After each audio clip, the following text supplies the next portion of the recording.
پچھلے پروگرام میں آپ کو بتایا تھا کہ قربانی کا جانور قربانی سے قبل یہ سمجھ لیں کہ اللہ تعالیٰ کی ایک امانت ہمارے پاس ہے، اور امانت سے کسی قسم کا نفع اٹھانا شرعاً جائز نہیں ہے۔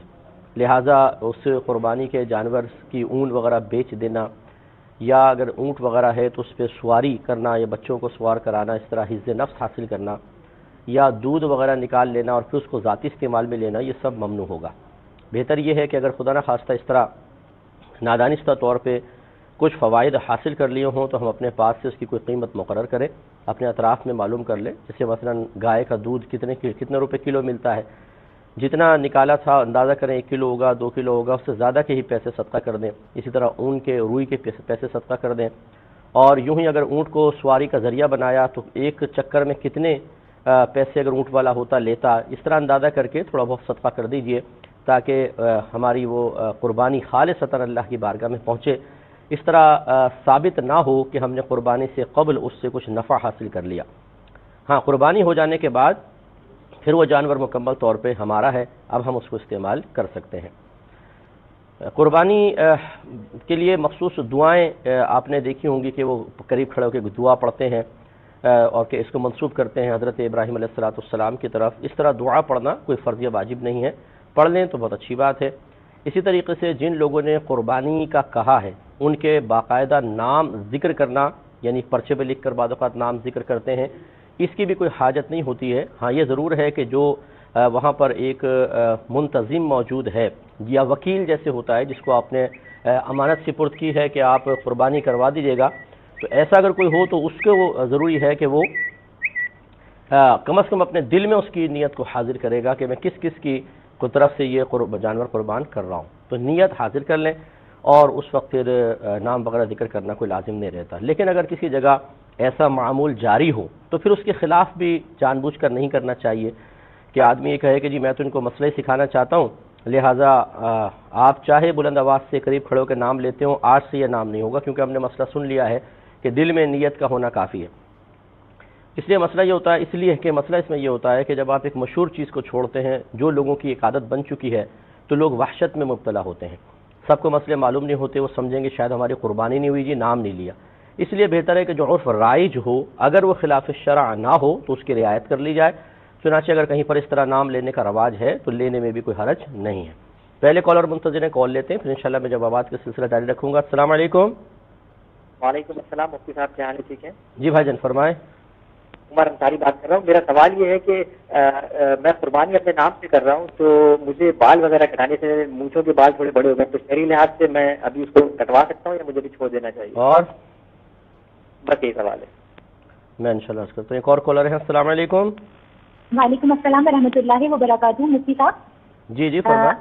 4-5 سوالات ہیں مفتی صاحب میرے۔ پہلا سوال یہ ہے کہ کل آپ نے ارشاد فرمایا تھا درود شریف 500 مرتبہ عشاء کے بعد پڑھنے کے حوالے سے، مجھے یہ پوچھنا ہے کہ سب سے چھوٹا صلی اللہ علیہ وسلم درود شریف ہے کہ یہ پڑھ سکتے ہیں؟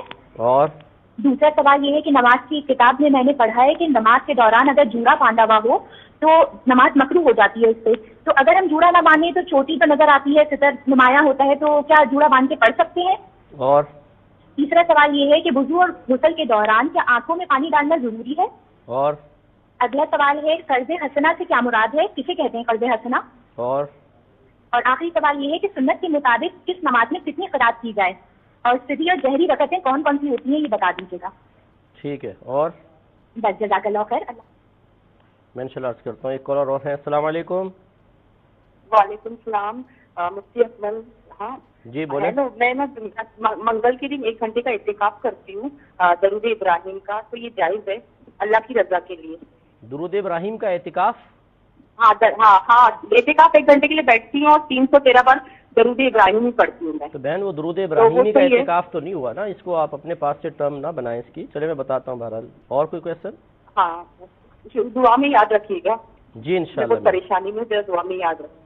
جی انشاءاللہ عرض کرتا ہوں۔ ایک اور کالر ہے، السلام علیکم۔ وعلیکم السلام۔ مفتی صاحب میرے 2 کوشچن ہیں۔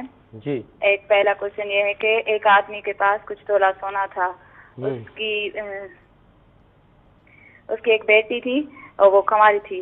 جلدی کریں، لمبا نہیں کریں، تھوڑا شارٹ میں بولیں، شاباش۔ پھر کیا ہوا؟ مطلب اس کی بیٹی کی شادی کے لیے اس نے کہا کہ یہ جو سونا ہے وہ جہیز وغیرہ میں تیاری کرنا۔ ٹھیک ہے، پھر تو اس نے وہ کم از کم 10 تولہ سونا ہے. ٹھیک ہے پھر کیا ہوا؟ تو اس نے مطلب اس کی اب ان پر قربانی کا کیا حکم ہے، لگتی ہے یا نہیں قربانی لگتی ہے؟ بس اتنا بولتی. چلے بہن میں انشاءاللہ ارشاد عرض کرتا ہوں، آپ سنیے گا ٹھیک ہے. تو ایک اور کالر ہیں. السلام علیکم. وعلیکم السلام. مفتی صاحب میرے 2 سوالات ہیں. ایک میرا سوال یہ ہے کہ میرے یہاں پر فرش پہ ٹائلس لگی ہوئی ہے، اگر اس کو چھوٹا بچہ پیشاب کر دے تو میں دھو نہیں سکتی اس جگہ سے پاک. ایک منٹ بہن، کوئی بہت آہستہ بولتا ہے، کوئی ماشاءاللہ بہت اچھی سپیڈ میں، تھوڑا سا ہلکا بولیے. سوری بہت سوری. مفتی صاحب میرا سوال یہ ہے کہ میرے گھر میں ٹائلس لگی ہوئی ہے اور چھوٹا بچہ جب اس پہ پیشاب کر دے تو میں اس جگہ کو کیسے پاک کروں میں؟ اچھا ٹھیک ہے میں انشاءاللہ. اور کون سے کویسچن ہے آپ کا؟ جی میں انشاءاللہ. چلیں ایک اور کالر ہیں. السلام علیکم. وعلیکم السلام. جی بولیں. ہیلو مفتی صاحب، میرا سوال یہ ہے کہ میں نے پہلے بھی 2 ہفتے آپ سے پوچھا تھا کہ اس سے نکاح کیا ہوا تھا. اب جیسے ہی اس نے لڑکے نے کر دیا، جیسے اس کی شادی ہوئی تو سمجھ میں نہیں آ رہی بہن، دوبارہ بولیں. اب سے دوسرے رابطہ کیا تو اس سے فوری کر کے میں آپ کو شادی. نہیں آپ کی آواز نہیں آ رہی بہن، صاف بولیں، دوبارہ بولیے. میں نے کہا اس لڑکے نے اب پہلے سے کہہ دیا کہ میں نے شادی کے 2 ہفتے پہلے آپ کو طلاق دے رہی تھی. وہ لڑکی کہتی ہے کہ میں نے اپنے کانوں سے نہیں سنا تھا کہ اس نے طلاق دی ہے یا نہیں. اب یقین کے لیے اس نے دوبارہ پھر 3 لفظ بول دیے ہیں 1 ستمبر کو. اب کیا کرنا چاہیے؟ اب شرعی جو جس کے ساتھ رہ رہی ہے دوبارہ اس کے ساتھ نکاح کر لے یا کسی اور کے پاس ہے؟ کیا کریں؟ جو اسلام میں ہے وہ بتا دیں. ٹھیک ہے بتاتا ہوں انشاءاللہ. ٹھیک ہے. ایک اور کالر ہے. السلام علیکم. وعلیکم السلام ورحمۃ اللہ. جی مفتی صاحب سر میں نے ایک سوال پوچھنا تھا کہ ایک حدیث شریف جو ام سلمہ رضی اللہ تعالیٰ عنہ سے جو قربانی کے سلسلے میں جو روایت ہے اس کا کیا مراد ہے؟ جو بتا دیا ہے اذا دخل العشر واراد احدكم ان يضحي فلا يمسح من شعره وبشره شيئا. جی ٹھیک ہے بتاتا ہوں. ٹھیک ہے میں انشاءاللہ عرض کرتا ہوں. ایک اور کالر ہے. السلام علیکم. وعلیکم السلام. میرے 3 سوال ہیں. مجھے یہ پوچھنا ہے کہ کیا لڑکی قربانی کے جانور پہ چھری پھیر سکتی ہے؟ اور یہ کہ جو لوگ کسائی جو ہوتے ہیں وہ قربانی کے مطلب قربانی کر رہے ہوتے ہیں، چھری پھیر رہے ہوتے ہیں، اس وقت چھری پہ کچھ پڑھ کے پھونکتے ہیں، اب پتہ نہیں وہ کیا پڑھتے ہیں، تو کیا یہ صحیح ہے کرنا؟ ٹھیک ہے. اور تیسرا سوال یہ کہ کچھ مطلب جو بڑے لوگ ہوتے ہیں وہ یہ کہتے ہیں کہ اگر نمک زمین پہ گر جائے تو اسے قیامت کے دن آپ کو اپنی آنکھوں سے اٹھانا پڑے گا. اس میں کوئی سچائی ہے یا نہیں ہے؟ اور یہ سوال جزاک اللہ. جی ایک اور کالر ہے. السلام علیکم. وعلیکم السلام. مفتی صاحب میرا کال ڈراپ ہو گئی تھی. میں نے سوال پوچھنا تھا کہ میرے گھر میں ٹائلس لگی ہے، چھوٹا بچہ اگر اس پہ پیشاب کر دے تو ٹائلس کو کیسے میں پاک کروں؟ دھو نہیں سکتی. ٹھیک ہے یہ ہو گیا. دوسرا سوال یہ ہے کہ میرے فرض روزے کچھ چھٹے ہوئے ہیں، اور بھی جیسے بڑے دن کے روزے آتے ہیں، نفلی روزے، اگر میں فرض روزوں کو بھی رکھ سکوں اور نفلی روزے کی بھی نیت کر سکتی ہوں؟ اگر کر سکتی ہوں تو کیسے کروں گی؟ اور ایک اور سوال ہے کہ میں اکثر یا رسول اللہ بھی کہہ دیتی ہوں بات میں، یا اللہ یا رسول اللہ، تو مجھے لوگ منع کرتے ہیں کہ یا رسول اللہ نہ کہے. کیا یہ صحیح ہے کہ غلط ہے؟ مطلب جیسے کوئی بات میں بچہ گر گیا، کچھ ہو جائے، بس یہی سوال ہے اور دعا میں یاد رکھیے گا. جی انشاءاللہ کرتا ہوں. ایک مزید کال لیں گے. السلام علیکم. السلام علیکم ورحمۃ اللہ وبرکاتہ. جی وعلیکم السلام. مفتی صاحب آپ سے ایک چیز کا پتہ کرنا تھا، تھوڑا سا قربانی کے حوالے سے بتا دیجیے کہ والد صاحب مرحوم تو فوت ہو گئے میرے، اب ان کی جگہ پہ ان کی زندگی میں بھی قربانی کیا کرتا تھا، والد صاحب بھی قربانی کیا کرتے تھے، تو اس حوالے سے بتا دیجیے گا. اور دوسرا تھوڑا سا اس سے ہٹ کے ایک سوال ہے کہ جو چیز یہ جو انشورنس پالیسی ہے وہ کوئی جائز ہے کہ نہیں جائز؟ ٹھیک ہے. اور بس یہ ان کا جواب عنایت کیجیے گا. ٹھیک ہے میں انشاءاللہ عرض کرتا ہوں. تو آپ کی خدمت میں عرض کر رہے تھے کہ قربانی کے جانور کو کوئی تکلیف اذیت نہ دیں، اس سے نفع وغیرہ حاصل نہ کریں. آپ ذرا ذبح کے مسئلے دیکھ لیجئے کہ قصائی جو ہے وہ ماہر ہونا چاہیے اور اس کا مسلمان ہونا یا کم از کم اہل کتاب ہونا ضروری ہے. یعنی کرسچن یا یہودی بھی اگر بسم اللہ اللہ اکبر کہہ کر ذبح کرے گا تو ذبیحہ حلال ہوگا، لیکن افضل اور اولیٰ یہی ہے کہ مسلمان سے ہی ذبح کروائیں. ہاں اس مسلمان کا باوضو ہونا باغسل ہونا کوئی ضروری نہیں ہے. اگر وہ بالفرض کوئی حالت جنابت میں بھی ذبح کر دیتا ہے جانور ذبح ہو جائے گا. جانور کے حلال ہونے سے یا ذبح کے صحیح ہونے سے طہارت کا کوئی تعلق نہیں ہے یا ناپاکی اس راہ میں رکاوٹ نہیں ہے، لیکن بہتر یہی ہے کہ آدمی باغسل بھی ہو باوضو بھی ہو. مزید اس کے مسائل عرض کرتے ہیں لیکن ایک مختصر سے بریک کے بعد. حبیب ہے بسم اللہ الرحمن الرحیم. تو آپ کی خدمت میں عرض کر رہے تھے کہ قصائی کا مسلمان ہونا افضل اور اولا ہے. بہت بہتر ہے کہ وہ با طہارت ہو، یعنی غسل بھی اس کا مکمل ہو اور اس نے وضو بھی کیا ہوا ہو. لیکن جیسے آپ کو بتایا کہ قربانی کے لیے یا جانور ذبح کرنے کے لیے طہارت شرط نہیں ہے، لہٰذا اگر کسی نے بے وضو بھی جانور قربان کیا بلکہ حالت جنابت میں بھی کیا، جانور بالکل حلال ہو جائے گا. یہ ذبح صحیح ہے. اور اس میں یہ بھی ایک یاد رکھیے کہ مرد عورت کی کوئی تخصیص نہیں ہے، مرد بھی ذبح کر سکتا ہے، عورت بھی ذبح کر سکتی ہے. ایک بہن نے بھی کوشچن کیا کہ اگر عورت چھری پر ہاتھ رکھ لے تو بالکل یہ جائز ہے، عورت بھی ذبح کر سکتی ہے، اس میں مرد عورت کی کوئی تخصیص نہیں ہے. اس طرح اس میں نابالغ بالغ کی تخصیص نہیں ہے، ایک نابالغ بھی ذبح کر سکتا ہے بشرطے کہ سمجھدار ہو، یعنی 9-10 سال کا جیسے بچہ جو ذبح کو سمجھتا ہو کہ کتنی رگیں کٹیں گی اور جو اس کے شرعی تقاضا ہے وہ تمام اس کو معلوم ہو تو وہ بھی ذبح کر سکتا ہے، یا اس کو پہلے سمجھا دیا جائے پھر اگر وہ ذبح کرے تو بالکل صحیح ہے. ایسا نہیں ہے کہ ذبح کے لیے بالغ ہونا شرط ہے، نابالغ کرے گا تو ذبیحہ خراب ہو جائے گا یا حرام ہو جائے گا، وہ مردار ہو جائے گا، ایسا نہیں ہوتا ہے. یاد رکھیں کہ جانور کے گلے میں 4 رگیں ہوتی ہیں جن کا کٹنا ضروری ہوتا ہے. ایک کھانا پانی کی ہوتی ہے، 2 خون کی ہوتی ہیں اور ایک سانس کی ہوتی ہے. تو یہ ایسی چھری چلانے چاہیے، اور یہ قصائی وغیرہ بڑے ماہر ہوتے ہیں کہ وہ اچھی طرح چلا کر اس کو ختم کر دیتے ہیں. 4 رگیں کٹ جاتی ہیں، اور 4 رگوں میں سے کم از کم 3 کا کٹنا تو ضروری ہے. اگر خدا نخواستہ ایک آدھ رہ گئی تو الگ بات ہے، لیکن اچھی طرح اطمینان کرنا چاہیے. لیکن ایسا بھی نہیں کرنا چاہیے کہ ایسا ماریں کہ اس کی گردن ہی علیحدہ ہو جائے. ذبیحہ تب بھی ہو جائے گا، قربانی صحیح ہے، لیکن ایسا کرنا مکروہ ہے.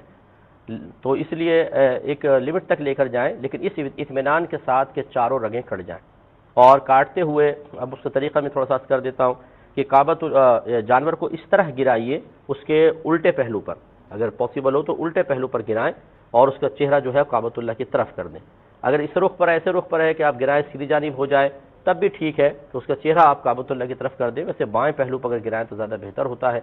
اور اس کے بعد پہلے سے جانور کو آپ نے قربانی سے ذبح سے پہلے آپ اسے چارہ وغیرہ دیں، پانی وغیرہ دیں. بھوکا پیاسا ذبح نہیں کرنا چاہیے، اور ایک جانور کو دوسرے جانور کے سامنے ذبح نہ کریں، اس سے جانوروں کو وحشت ہوتی ہے، تکلیف ہوتی ہے. اس لیے قربانی کے جانور کو تکلیف دینا منع ہے اور ایک دوسرے کے سامنے ذبح کرنا منع کیا گیا ہے. چنانچہ اب اس کو کھانا پانی دے کر پھر اس کو اس طرح گرائیں. پاؤں کتنے لوگوں نے پکڑے، دم کس نے پکڑی، یہ الگ مسئلہ ہے، ان کا کوئی پرابلم نہیں ہے. لیکن جن لوگوں کے ہاتھ چھری پر ہیں، جیسے بعض اوقات قصائی تو کاٹتے کاٹتا ہے، جو قربانی کر رہا ہے جو شخص وہ تھوڑا سا گھبراتا ہے اور اسے اتنی عادت نہیں ہوتی بڑا جانور کاٹنے کی خاص طور پر، تو وہ قصائی کہتا ہے جی آپ بھی چھری پہ ہاتھ رکھ لیں. تو جن 2 افراد کا ہاتھ چھری پر ہے ان دونوں پر تکبیر پڑھنا فرض ہے، یعنی بسم اللہ اللہ اکبر یہ دونوں اتنی آواز سے پڑھیں کہ اپنے کان کم از کم سن لیں. اگر دونوں کے ہاتھ چھری پر تھے اور قصائی نے سوچا کہ جی مالک نے پڑھ لی مجھے کیا ضرورت ہے، یا مالک نے سوچا قصائی نے پڑھ لی یہی کافی ہے، تو یاد رکھیں کہ جن کے ہاتھ چھری پر تھے ان میں سے ایک شخص بھی جان بوجھ کر بسم اللہ اللہ اکبر نہ پڑھے تو وہ جانور مردار ہو جائے گا. فقہ حنفی کی روشنی میں یہی ہے کہ جس نے ذبح کرتے وقت جان بوجھ کر اللہ تعالیٰ کا نام ذکر نہ کیا، یا اس طرح کی کوئی مصلحت تھی کہ چلیں جی اس نے پڑھ لیا میں کیا کروں گا، یا پڑھائی نہیں یاد تھا لیکن جان بوجھ کے نہیں پڑھا، دونوں صورتوں میں وہ جانور مردار ہو جائے گا.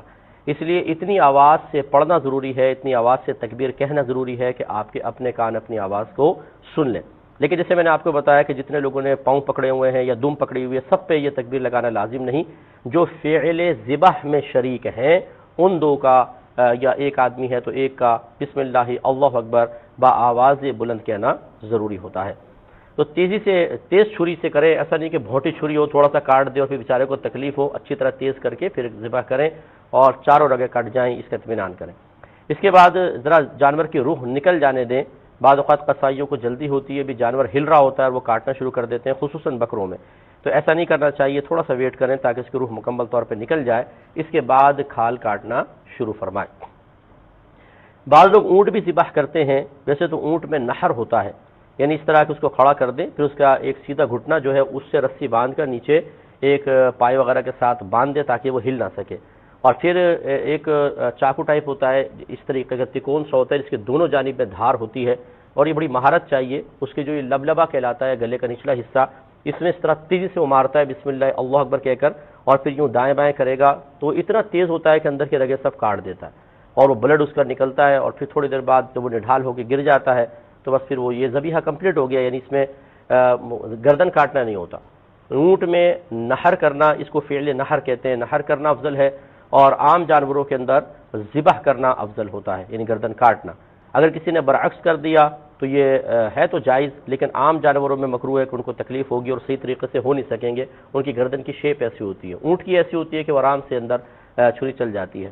اور اگر کسی کو یہ گمان ہو کہ صحیح طریقے سے مجھ سے یہ اندر کی رگیں نہیں کٹیں گی تو پھر اونٹ کو بھی لٹا کر ذبح ہی کرے، یہی بہتر ہے، کیونکہ اس کے لیے بڑی مہارت درکار ہے۔ لیکن یہ جو عوام میں ایک بات غلط مشہور ہے کہ جی اونٹ کی گردن چونکہ لمبی ہوتی ہے اس لیے 3 جگہ سے اس کو ذبح کرو، یہ بالکل فضول بات ہے۔ ایک ہی جگہ سے ذبح کرنا ہے، جو سینے سے قریب ترین جگہ ہو وہاں سے کاٹیں تاکہ لبلبا ادھر قریب ہوتا ہے، رگیں وہاں سے آسانی سے حاصل ہو جاتی ہیں، تو بس ایک جگہ سے کاٹیں گے، 3 جگہ سے کاٹنے کو ضروری نہیں ہے۔ اس کے بعد گوشت کی تقسیم کا مسئلہ ہے۔ مستحب یہ افضل یہ ہے کہ گوشت کے 3 حصے کریں، ایک اپنے پاس رکھیں، ایک رشتہ داروں کو دیں اور ایک حصہ غریبوں میں تقسیم کر دیں۔ اگر کوئی سارا کا سارا تقسیم کر دے تب بھی جائز ہے، سارا کا سارا اپنے پاس رکھ لے تب بھی جائز ہے، بلکہ غرباء کے لیے جیسے غریب آدمی ہے، اس کے بچے ہیں، تو فقہا نے لکھا ہے کہ اس کے لیے تو افضل اور اولا یہ ہے کہ سارا گوشت اپنے پاس رکھ لے تاکہ بچے عرصے تک کھاتے رہیں، لیکن اگر وہ تقسیم کرنا چاہے تو بالکل تقسیم کر سکتا ہے۔ قربانی کی کھال ایک صدقہ نافلہ ہے، یہ صدقہ واجبہ نہیں ہے، صدقہ نافلہ ہے، یعنی صدقہ تو کرنا ہی چاہیے۔ اپنے یوں نہیں کر سکتے کہ آپ اس کو بیچ کر اور اس کے پیسے اپنے پاس رکھ لیں، یہ نہ کریں۔ ہاں یہ کر سکتے ہیں کہ بیچ کر آپ اس پیسے کو صدقہ کر دیں، یہ بھی جائز ہے۔ اور یہ بھی صحیح نہیں ہوگا کہ قصائی یہ کہے کہ جی آپ مجھے گائے کے جیسے میری اجرت تو ہے 4000، لیکن آپ ایسے کریں کھال مجھے دے دیں اور 2000 دے دیجیے گا، میں آپ کا جانور ذبح کر دوں گا، تو یہ کھال بطور اجرت دینا شرعاً جائز نہیں ہے۔ آپ جو کٹائی کی اجرت طے کریں وہ کھال کے علاوہ ہی ہونی چاہیے، کھال کو بطور اجرت دیں گے تو یہ خلاف سنت اور مکروہ ہے، کھال کو صدقہ ہی کرنا ہوگا۔ اور اگر آپ نے اس طرح طے کر کے قصائی کو دے دی تو جتنے کی کھال تھی اتنا پیسہ آپ صدقہ کریں تاکہ اللہ تعالیٰ کی بارگاہ میں خالصتاً جانور پہنچے۔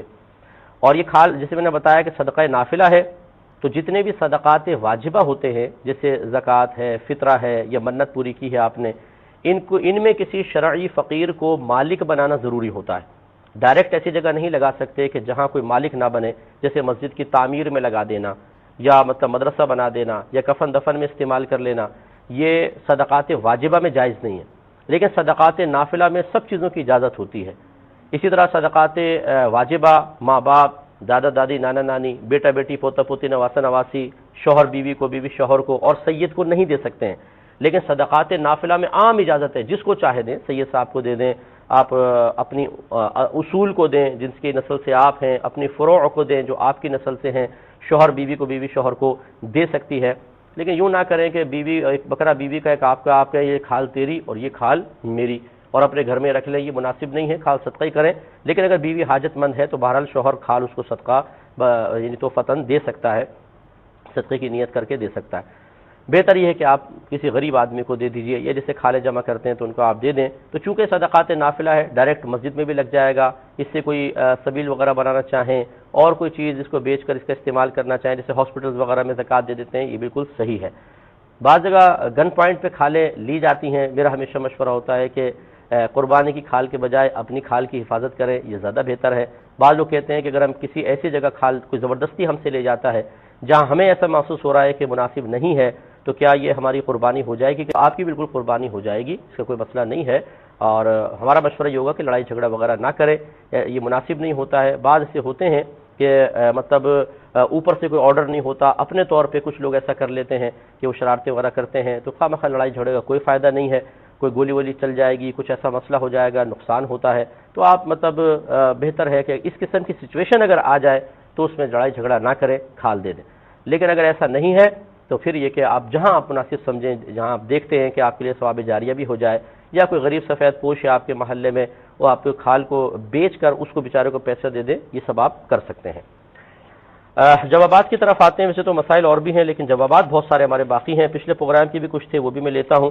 ایک مسئلہ یہ بیان ہوا تھا، مطلب رہ گیا تھا جو میں آپ کو بتا رہا ہوں، یہ پوچھا تھا کہ ہم جیسے کینیڈا میں ایک شخص رہتا ہے، اگر وہ پاکستان میں قربانی کرتا ہے تو کینیڈا میں پیسے قربانی کے زیادہ بنتے ہیں، لیکن پاکستان میں جانور خریدیں تو کم میں۔ مثال لے لیں کہ اگر کینیڈین ڈالرز کو تبدیل کریں پاکستانی تو بالفرض وہاں پہ گائے ملتی ہے 1 لاکھ کی، تو یہاں پہ پڑ جاتی ہے 75,000 کی، تو ہم کہاں کی قیمت کے اعتبار سے جانور لیں؟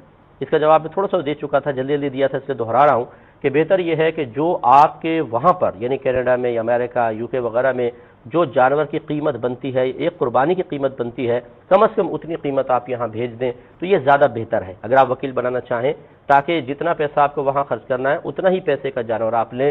اس سے یہ خوشدلی بھی ظاہر کرتا ہے، اور یقینی سی بات ہے کہ جب اسے پاکستانی روپیز میں آپ کنورٹ کریں گے تو وہ زیادہ رقم بنے گی، جانور بڑا آئے گا، فربا آئے گا، اور اللہ تعالیٰ اور اس کے رسول کریم صلی اللہ علیہ وسلم کی تعلیمات کا خلاصہ یہی ہے۔ ویسے تو اللہ تعالیٰ کی بارگاہ ہمیں قربانی کے جانور کا خون یا گوشت نہیں پہنچتا، ہمارا تقوی، ہمارا خلوص، اخلاص پہنچتا ہے، لیکن اللہ کے نبی نے ارشاد فرمایا کہ فربا جانور قربان کرو، بڑا جانور قربان کرو، صحت مند جانور قربان کرو، یہ ترغیب ہے۔